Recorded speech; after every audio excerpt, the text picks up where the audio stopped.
and welcome to Yogaward International. I'm Tina Ward and this is Maddie, and we are so glad that you're here. So I just wanted to give you a little hello and an introduction to Yogaward and let you have a little bit of background of why I set up Yogaward and how I'm hoping that it can help you like it helped me. So starting with the definition just of yoga. So yoga means union, and you can think of that in a lot of different ways. You can think of that as union of yourself with a higher power. You could think of it as union of your consciousness with a higher or global consciousness. Or in the case of mental health, the way I like to think of it as a union of yourself with your mind. And where I'm coming from with that is that sometimes if we struggle with a mental health challenge, our minds can seem like the enemy. And so, for example, you think, why do I feel depressed? Why do I always think the negative thought? Why do I always feel afraid? Why am I nervous around other people? And you ask all those questions and you think, why? Why can I not feel normal? And then you start to feel like you're in a battle with yourself. And for me, yoga has given me the ability to end that battle and bring peace between myself and my mind. As far as the Yogaward principles, Yogaward's based on really 4 steps, and that is move, breathe, be, belong. And although the placing of those words together was a concept I thought of, they're actually not together a new concept. They're based on ancient practice of yoga that's been around for, some people think, 10,000 years. For Yogaward specifically, I came up with the idea based on an ancient text called the Yoga Sutras of Patanjali, which was written from about 200 to 400 CE, so very, very old. And in the Yoga Sutras, the author sets out this 8-fold path, which I like to think of kind of like a circle. And the first 4 steps in the path really are to prepare oneself for the last 4 steps in the path. And so the first 4 steps in the path are how to be a good person, then the movement or the asanas, then the breathing, and then the last 4 steps in the path, or the first 4 steps, get you ready for meditation, consciousness, being aware, being able to focus, being able to reach that higher power, that state of bliss that we all would love to have. And that's kind of a very brief description of the Yoga Sutras of Patanjali. For Yogaward, thinking about the move, breathe, be, belong. If we start with the first concept of move, from a mental health perspective, we say that issues live in our tissues. And that means things like trauma, grief, stress, anxiety, fear, those things embed themselves in our bodies.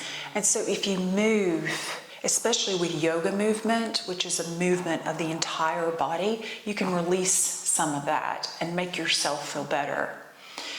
So that correlates to the asana practice in the Yoga Sutras, and that is why in Yogaward we practice the yoga asanas as part of this mental health relief.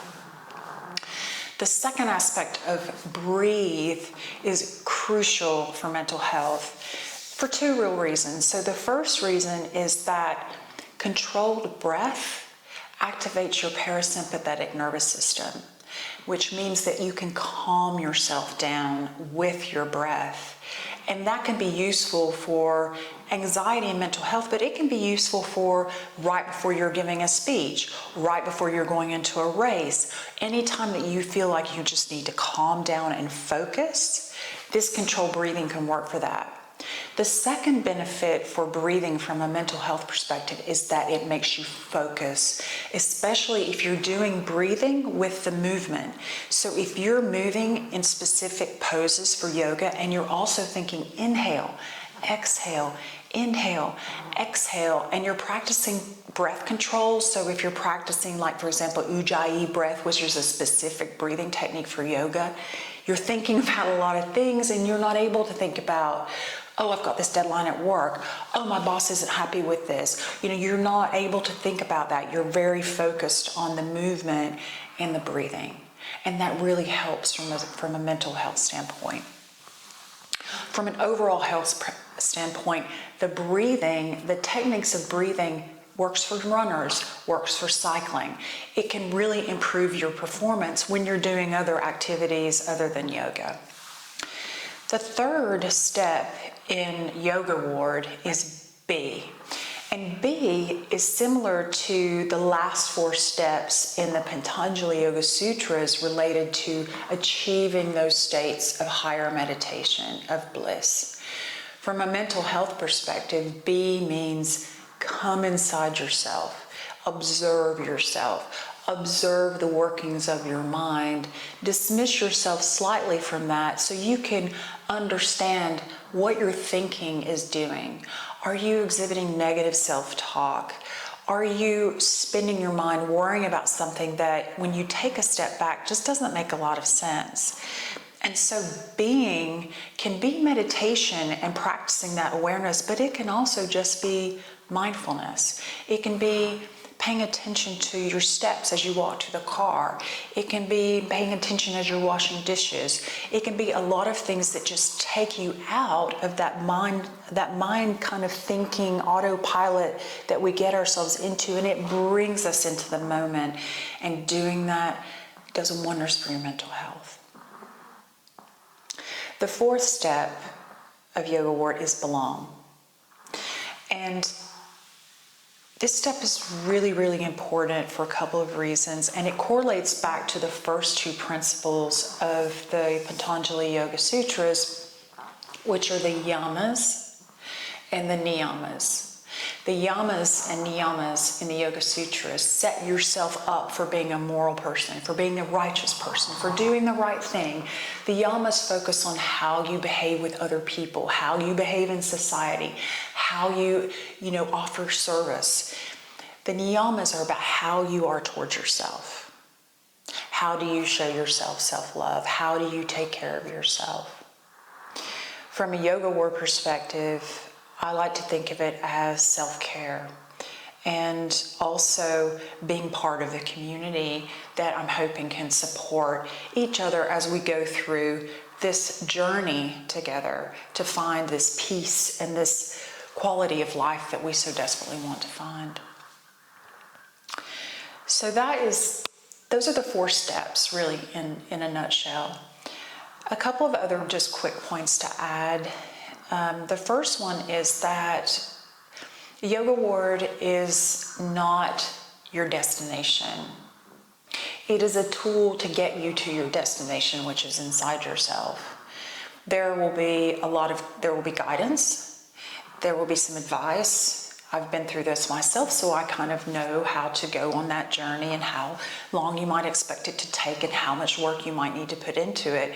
But at the end of the day, the journey is your journey, and no one can travel it for you. You have to travel the journey yourself. The end and your destination will be magic. It will be a sense of freedom. It will be understanding yourself a lot better. It will be improving your sports performance. It will be making yourself more conscious, making yourself able to concentrate better, making yourself feel better, making yourself be able to achieve the goals that you want to achieve. So what do you need to do for this path? I would suggest that you sign up to Yogaward website. Everything is free. This is just, again, my service.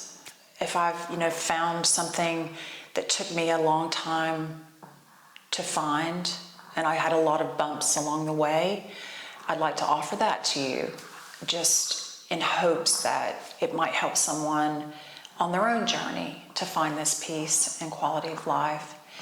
So again, the website is www.yogawardinternational.com. On the website, I offer free yoga classes, pranayama classes, mindfulness classes. We have a book club where we read books on topics like trauma, like some other mental health issues where we choose the book together and we spend a few months just talking about it. It's just really, I'm trying to build a community of people who have like-minded, issues that we're trying to address together, and we're all on our own path, but we support each other. So I encourage you to take advantage of those free resources. And also just to give me feedback as you go along. If there are things that you'd like to see, or you think, wow, this worked for me, I'd really like to encourage other people to do that, then I want to offer the platform to do that, because we have a private Facebook group and you can go onto that group and also share your experiences and your advice along the way. So with that, I just want to again thank you for watching the video, for taking an interest in the site, and for hopefully, I'm hoping to see you in a future class. So with that, Maddie and I will bid you farewell, and we will put our hands to heart center and say, Namaste.